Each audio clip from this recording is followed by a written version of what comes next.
So I just want to get your take on what is the M&A outlook for next year? I think the M&A outlook is quite good. I mean, there are a number of diverse markets to invest in. There are a number of macroeconomic effects that are affecting the prospects for FDI in the future. And I think you're going to start seeing significant investment again in some of the countries that have not seen the strategic FDI growth, like Spain, like Ireland has actually already seen some of the rebound growth. I think you're seeing a lot of investment in the U.S. I think there's good prospects for continued good prospects for Latin America. I think we have a number of regulatory measures in Mexico City that have opened up Mexico City to foreign investment in a number of sectors that were previously more had protectionist laws.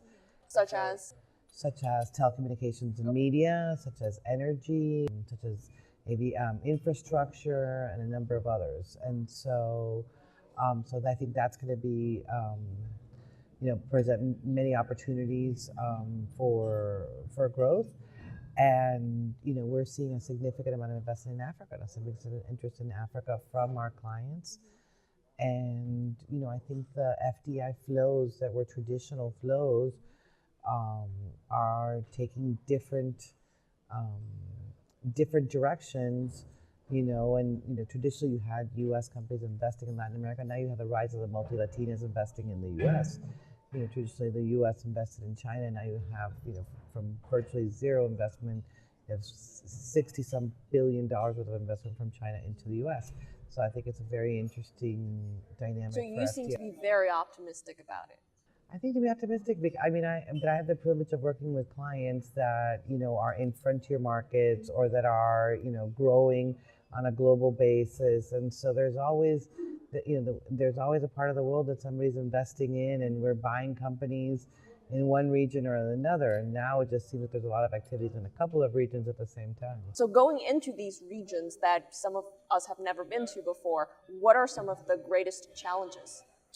I think it varies by region. I think. What about for you, like for Spain or Latin America? I think Spain and Latin America have seen a significant amount of foreign investment over the last 10 or 15 years. And certainly for sure for Latin America. And I think, it's that constant flow that kind of sets the markets and the terms, and the local rule of law, and, and it sets the standard for doing transactions. So the more you see, the easier it gets, I think. With the exception of Brazil, that is quite a complex place to do business, and they have not had the regulatory reforms and openness, to do business there that some of the other markets have had, from a fiscal reform or from a corporate reform or from a local law, labor reform. And Brazil has still it's quite a complex place to do business. It's been growing significantly, maybe not this year, it's only grown at 2%, but it has been growing significantly the last decade, and it's created a middle class, and so I think it'll continue to grow, but it still has those barriers for complexity of doing business, as opposed to some of the more emerging markets in Africa, which have not seen as much for FDI in the last decade or so, and you're seeing a significant amount of entry into certain countries. You can't generalize from a region because there are a number of countries in Latin America that have seen zero FDI, like Venezuela or Argentina, and others in the region. So you really have to do it on a country-by-country basis. And for Africa, even how you define the African continent, there's, it's not clear whether there's 52 or 54 countries, depending on who you speak to in Africa. Obviously there's 54, but it depends on.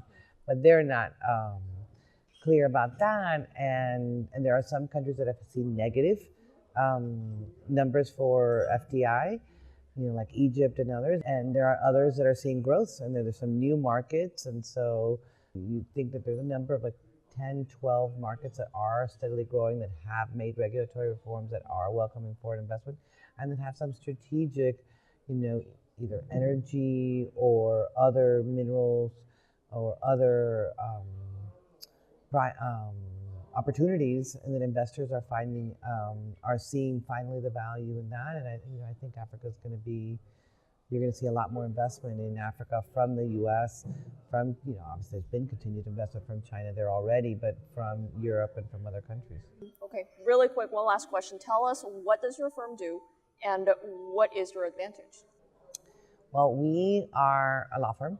We provide legal services on a global basis.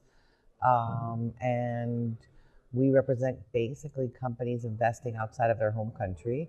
And I think our advantage is that we take a very practical approach to doing things. We've expanded on a global basis based on what we think is, meets the needs of our clients.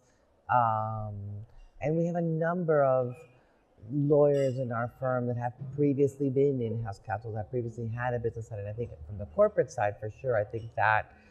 Why do you think that's such an important experience, having been an in-house counsel? I think have business experience and then being a corporate lawyer is important because, it's sometimes you have to be the client to understand What they want. What they want. And so, at least for me, I found that very useful, and we certainly look and put our clients in the try to work with our clients from the inside at times to do that. And then here in the U.S., we have a very broad platform, and we cover the U.S. And so we give, we have a significant office in New York, but we give our clients the ability to use the same law firm if they're going to go to New York, if they're going to go to Arizona, if they're going to go to Texas, California, Florida, Denver, many of the growth markets in the U.S., not to mention the Northeast. And so I think that's an advantage for clients. Okay. All right. Anything else you want to tell our viewers? Thank you very much. All right. Thank you so much.